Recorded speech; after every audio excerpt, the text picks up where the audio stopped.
Hey, what's up, people? Pizzal here, and today I want to talk to you guys about the upcoming Blue Underground Blu-ray release for Bob Clark's Death Dream. Now, this is partially going to be a review of the movie, as well as a review of this collector's edition Blu-ray release. Now, a few years ago for my series, The Lost, I did a review of Death Dream, so for a more in-depth discussion of the movie, go over and check out that video. I do want to talk about Death Dream here just briefly, however, because I think this is a really great movie, and it's a movie that I'm glad to see is becoming more and more found, for lack of a better word, over the years. Death Dream is a really unique horror movie in that it is a horror movie with a message. It's a statement horror movie. It's also a play on the old monkey's paw legend in which a mother prays so hard and so vehemently that her son will return home to her safe and sound from the Vietnam War that he eventually does return home to her. However, he is suffering from a slight case of death. And their elation at having their son Andy home safe and sound, or at least seemingly safe and sound, from the Vietnam War soon turns to confusion, to fear, to just out and out madness as they come to realize that Andy's changed quite a bit. Andy's going out on these long walks at night where he's killing people, injecting their blood into his veins like a drug. And if he doesn't do this, he begins to wither and decay and not look so good. And while Death Dream has all the trappings of a horror movie in that it's violent and that there's some bloodshed and that there's some really nice shocking moments, including a sequence in which Andy chokes to death his family dog in front of some neighborhood kids. Really well done moment there. And you've got some really nice makeup effects in the movie, especially considering the budget.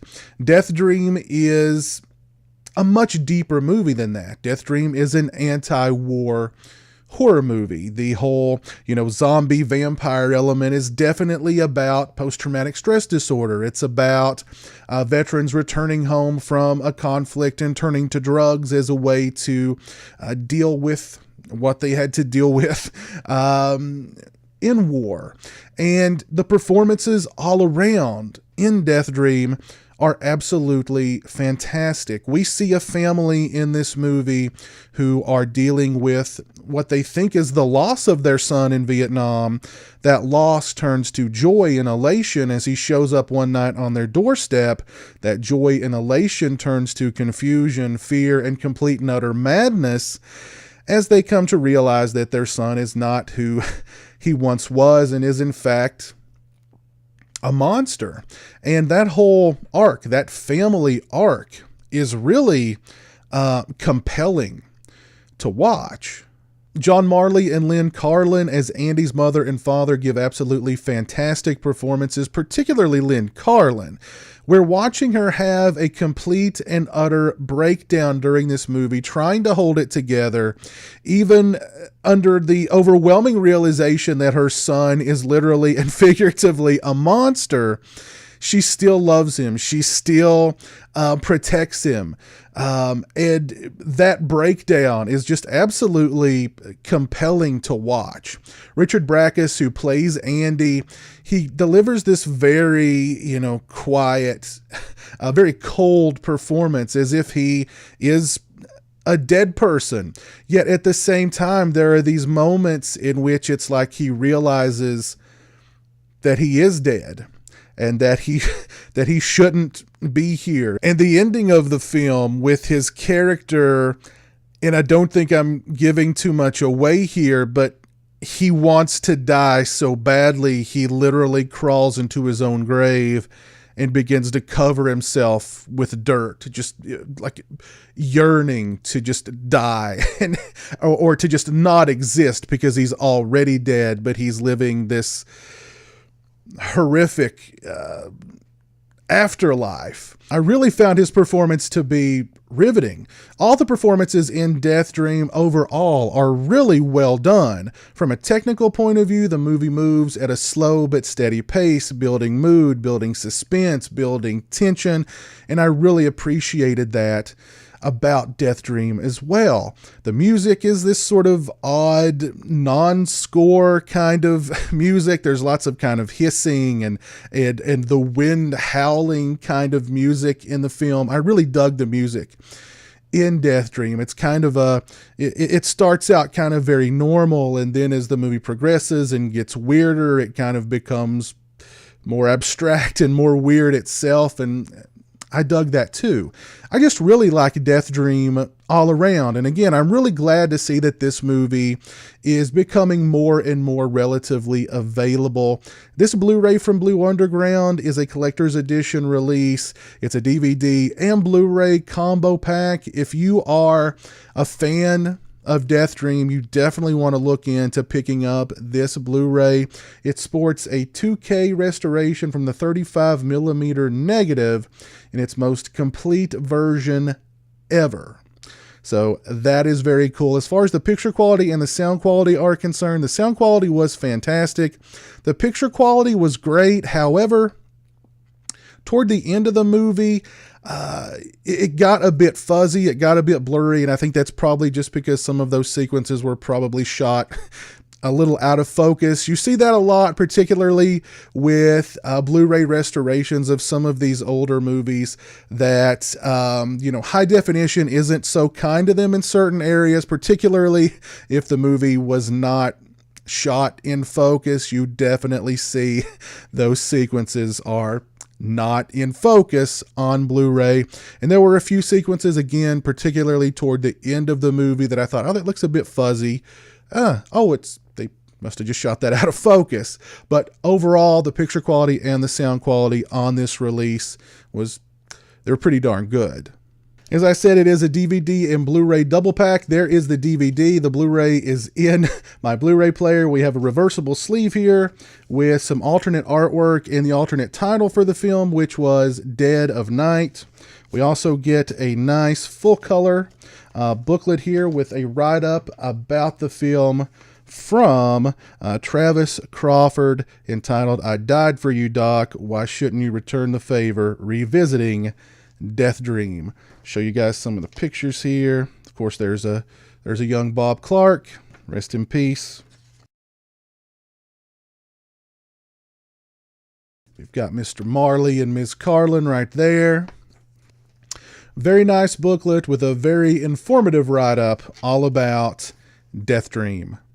As far as extras are concerned, we have A Recollection with star Anya Lifey and writer and makeup effects artist Ellen Ormsby. It's 30 minutes in length. They discuss their early work in the theater and film departments during college. Ormsby discusses meeting and becoming competitive friends with Bob Clark in the drama department and how that eventually led to them doing Children Shouldn't Play with Dead Things. They both discuss shooting Children Shouldn't Play with Dead Things and some of the obstacles they encountered while making that film. Ormsby discusses writing Death Dream in 2 weeks, and his intentions was to write an anti-war horror film. Lifey discusses being directed by Bob Clark and working with John Marley and Lynn Carlin. Ormsby discusses Christopher Walken auditioning for the lead role of Andy, but was considered too weird to play Andy in this movie. How weird is that?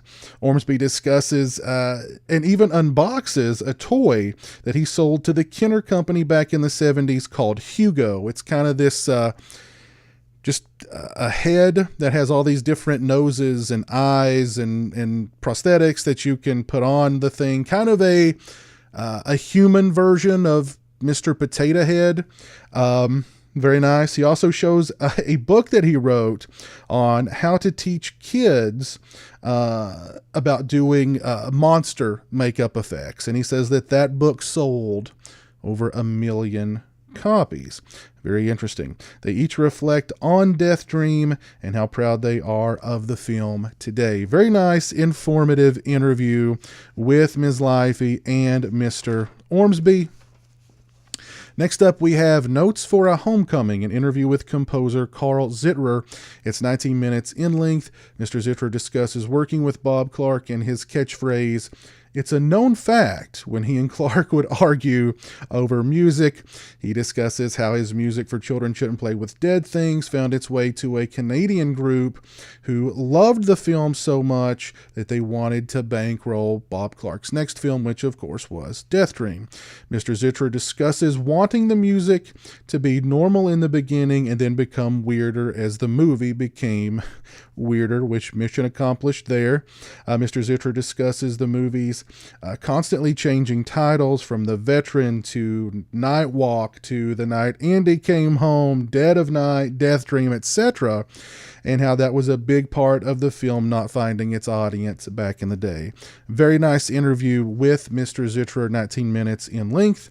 Next, we have Flying Down to Brooksville, an interview with production manager John Bud Cardos. It's 5 minutes in length. Mr. Cardos discusses flying actors, film, and equipment to the set of Death Dream in his Cessna plane. Mr. Cardos discusses working with Bob Clark and John Marley. He discusses working on Death Dream and an altercation with a local tough guy in which Cardos flung the guy over his head like a sack of potatoes at a bar. The guy got in Bud Cardos's face, and according to Mr. Cardos, he basically just kind of grabbed him by the crotch and just threw him over his head. Don't mess with John Bud Cardos. Next up, we have Tom Savini, The Early Years. It's 10 minutes in length. Mr. Savini discusses being inspired by Lon Chaney to become a makeup effects artist. He discusses being a combat photographer in Vietnam and it being a lesson in anatomy for him. He discusses working on Death Dream as Alan Ormsby's assistant and working with Bob Clark. Mr. Savini discusses going from Death Dream to Deranged, again with Alan Ormsby, and all the work they did on that film. Very nice interview with Mr. Savini. Next up, we have Death Dreaming, an interview with star Richard Bacchus. It's 12 minutes in length. Mr. Bacchus discusses auditioning for the film and being really excited to work on the film because of the movie's themes. He discusses shooting the film in Florida and working with Bob Clark, who he describes as a fantastic director. He discusses the makeup he wore for the film and how long it took to apply. Mr. Bacchus discusses working with John Marley and Lynn Carlin, and he also discusses the film's very limited release and the movie's cult status. Nice interview with Mr. Bacchus. We have an alternate opening titles, we have a theatrical trailer, we have still galleries, we have screen test footage with the original Andy actor Gary Swanson. That's 12 minutes in length. We also have a student film from Alan Ormsby, which is 10 minutes in length. We have two separate audio commentaries on the film, one with co-producer and director Bob Clark and David Gregory from Blue Underground, and one with writer and makeup effects artist Alan Ormsby. I listened to about 45 minutes of the commentary with Bob Clark. Bob Clark discusses wanting Christopher Walken to play Andy, but by the time he made up his mind to cast Walken for the role, he'd already been hired on to another project. Clark discusses his desire to make a horror film with a statement. Clark discusses meeting Alan Ormsby in college and becoming friends with him.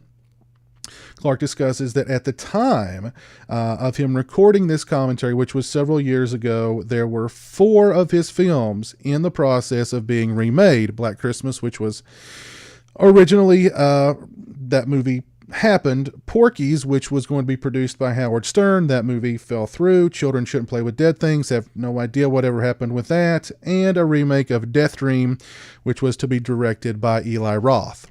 I'm sorry, Master of Horror, Eli Roth. And that one, thank God, never saw the light of day either. He also discusses the popcorn controversy that saw Alan Ormsby fired from that film after 2 weeks of shooting. And he says that Alan Ormsby had some hard feelings toward Bob Clark after that happened. But very nice, informative commentary with the late, great Bob Clark. This is a loaded Blu-ray release from the fine folks over at Blue Underground. You've got a lot of new and old special features on this release. You've got 2 discs, DVD and Blu-ray. You've got a nice full color booklet with a very informative write-up about the movie, and you've got a brand new 2K scan of the film. If you are a fan of Death Dream, you definitely want to look into picking up this Blu-ray and adding it to your collection. If you've not seen Death Dream, this Blu-ray would be a great way to introduce yourself to the film. I highly recommend the movie as well as this Blu-ray release from Blue Underground. I'll put a link to Blue Underground's website in the description. Go over and check them out. If you've seen Death Dream, please let me know your thoughts on it down in the comments section below. If you like this video, please leave it a thumbs up. If you're not following me on social media, those links are in the description. They're also right around here. As always, thanks so much for watching. I really appreciate it. Take care, and until next time, peace. Join the $1 a month club and help support my channel on Patreon. Thank you to my current patrons, Turi Delamore, Farron Sutton, Jeremiah Lambert, and Derek Jana.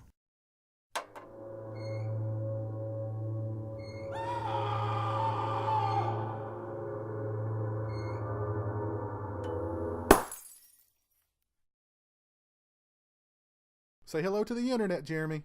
Hello to the internet.